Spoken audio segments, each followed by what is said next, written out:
Obrigado, Sr. Presidente. Senhores deputados, eu começo por cumprimentar o Sr. Ministro e os seus secretários de Estado. O PCP apresentou este requerimento na Comissão de Orçamento e Finanças depois de ter visto o PSD e o CDS rejeitarem, com o seu voto contra, o nosso pedido para a audição da Sra. Secretária de Estado do Tesouro, na sequência das nossas insistências junto do Secretário de Estado dos Transportes, ao cabo de uma sequência, eu diria, infernal, de meses e meses de instâncias junto do Governo, nesta Assembleia da República, acerca precisamente deste escândalo financeiro das swaps.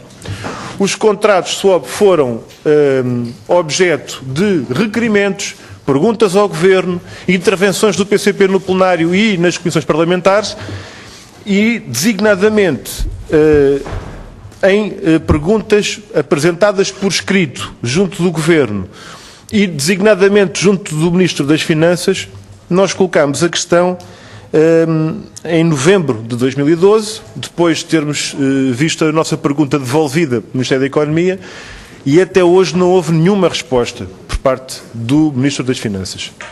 E, portanto, é necessário que se saiba, nesta reunião, antes de mais, como é que o Sr. Ministro explica este silêncio que se arrastou durante meses perante um caso tão grave. Se é verdade ou não que estas matérias são do conhecimento do Governo há pelo menos 2 anos, e se há um despacho, e eu vou terminar, Sr. Presidente, com esta questão, se há um despacho, aliás, de um Secretário de Estado de um anterior Governo, que determina que é o próprio IGCP que tem que ter conhecimento sobre os contratos swap que são levados a cabo, nós não podemos estar perante uma situação em que o Governo tenha descoberto a pólvora, por assim dizer.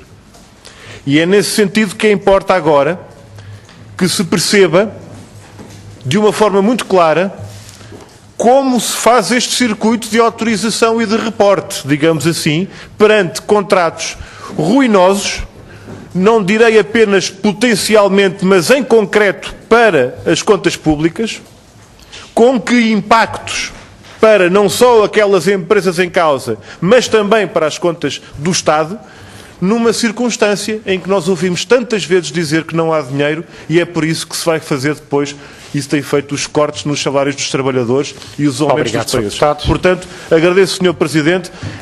É neste contexto que o PCP apresenta este requerimento e acredito, Sr. Presidente, que ao fim de tantos meses a suscitar esta questão, já é uma batalha ganha termos aqui o Governo para dar explicações sobre esta matéria. Muito obrigado. Sr. Presidente, Sr. Ministro, Sra. Secretária de Estado, eu insisto para que Vossas Excelências respondam às questões que são colocadas. E coloco desde já esta questão para que não haja propriamente um comentário sobre as suas opiniões às intervenções dos outros, mas sim a resposta cabal e concreta às questões que são colocadas. A primeira questão que eu quero reiterar é sobre o silêncio e a forma como os senhores ignoraram a Assembleia da República quando suscitámos este problema, durante meses. Aqui chegados, que acompanhamento e que intervenção é que os senhores fizeram desde que chegaram ao Governo até há 2 meses atrás? Das respostas que foram dadas, eu não quero acreditar que a conclusão seja estiveram a investigar e a refletir 1 ano e meio para promover depois uma investigação de 2 meses, que deu nisto. Portanto, o que é que os senhores fizeram, sendo notório que já existia informação sobre esta matéria e que resultou no caso que estamos agora a discutir e que nós suscitámos junto do Governo? E porquê esse silêncio e essa violação da lei e do regimento ao não responder deliberada e reiteradamente às questões que o PCP apresentou por escrito na Assembleia? Depois gostava de ter aqui algum esclarecimento sobre o duplo papel da Sra. Secretária de Estado do Tesouro, seguramente por opção do Sr. Ministro, na medida em que a Sra. Secretária de Estado faz politicamente a avaliação deste processo e, neste caso, avalia-se a si mesma. Portanto, eu gostava que o Sr. Ministro das Finanças, ao manter esta delegação e esta atribuição de responsabilidades para uma Sra. Secretária de Estado que se vai avaliar a si mesma e que depois chega à Comissão Parlamentar e nos diz, e passo a citar, as transações na REFER durante as minhas funções na empresa foram sempre adequadas e transparentes. Eu não percebo se isto é a ex-diretora financeira ou a Secretária de Estado a falar. Porque o Dr. Juvenal Silva Peneda ou o Dr. Braga Lino provavelmente diriam coisas muito parecidas se estivessem aqui sentados. E eu gostava de perceber em que grau de avaliação, se é uma espécie de autoavaliação ou de avaliação de um heterónimo da qualidade institucional prévia, que se faz esta afirmação. Porque o relatório da Direção-Geral de Tesouro e Finanças sobre o quarto trimestre, também este, muito tardio, registre-se, que aliás motivou já requerimentos do PCP a perguntar porque é que estes relatórios agora andam a chegar tão tarde. Este relatório, na página 25, menciona os contratos da REFER, em que, em caso de variação da Euribor para menos 1 ponto percentual, tem uma perda de menos 4 milhões para o valor avançado, e para o acréscimo da taxa Euribor, tem uma perda de 19 milhões. Portanto, perde-se quando o Euribor desce e perde-se quando o Euribor sobe. E eu pergunto se é este o exemplo da segurança e da gestão prudencial de risco nos contratos de swap que os senhores apresentam.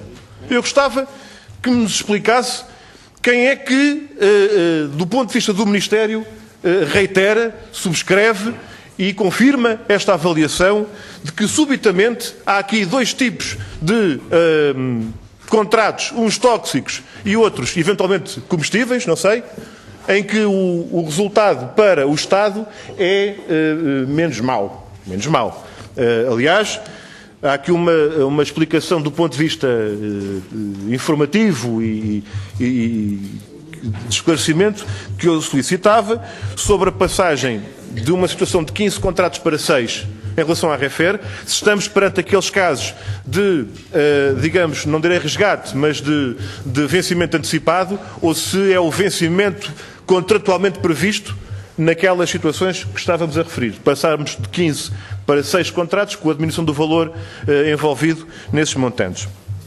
Depois gostava de perguntar ainda, a título informativo, se nos podem esclarecer sobre o impacto destas situações para as empresas em causa, designadamente quanto à sua provável reclassificação para o perímetro orçamental. Isto é, eu estou a pensar em algumas empresas com destaque para a CP, se a estimativa que seguramente o Governo tem ao seu alcance sobre os impactos previsíveis do ponto de vista financeiro e para os indicadores da empresa, se estamos perante a probabilidade, neste ano, da integração da CP e de outras empresas e quais para o perímetro orçamental. E qual é o impacto que isto tem relativamente à previsão de dívida e de déficit do ponto de vista do Estado para o orçamento e para as contas públicas. É uma pergunta muito concreta e eu gostava que fosse respondida. Para terminar, Sr. Presidente, termino mesmo com uma última questão que tem a ver com a responsabilização e as implicações. Eu pergunto se é uma responsabilização à la carte, em que uns são sumariamente demitidos e outros são promovidos, e quando eu digo promovidos estou a pensar no Sr. Presidente da Carris, que agora até é Presidente da Carris e do Metro e da Transferência e da Soflusa, que teve um aumento de 30% no ordenado, em que em 2007 a Carris recebeu duas vezes o montante pago em contrato de swap, e em 2013 o Santander recebe mais de 5 vezes o montante pago à Carris. E, portanto, eu gostava de perceber quais são também aqui os critérios relativamente a esta matéria que os senhores mencionaram, da responsabilização e das implicações para os gestores envolvidos. Muito obrigado. Obrigado, Sr. Presidente. Eu faço votos para que nós não estejamos aqui a assistir a um trailer de uma comissão de inquérito que vale como tal. Ou seja, estamos aqui, não percam, em breve, a comissão de inquérito e está aqui alguma coisinha para a gente ficar com o interesse mais aguçado. Até porque, em relação a isto dos contratos de swap, eu quero dizer que até já vi este filme, desconfio. E a maior parte das vezes, as sessões em que eu vi foi aqui na sala número 2. Na Comissão de Inquérito das PPPs, em que esta teoria se desenvolveu bastante sobre esta ideia de que, em relação aos swaps, agora fazemos a transição, são todas boas. Os contratos são bons. Estes é que correram mal e a culpa foi vossa. Isto é uma coisa que a gente está farto de ouvir. Em princípio isto é bom, mas aquilo foi mal aplicado. Aqui foi mal aplicado e os culpados estão ali. E como já temos dito, quando falam uns dos outros têm sempre razão. O problema é quando falam de si próprios. E nesta matéria estamos perante contratos que já o Tribunal de Contas em 2003 se pronunciava e alertava em relação ao metro do Porto designadamente. E estamos perante uma circunstância em que potencialmente o que está em causa ultrapassa à ordem de 10 para 1 e mais aquilo que está a ser cortado na carne e nos ossos aos trabalhadores do setor.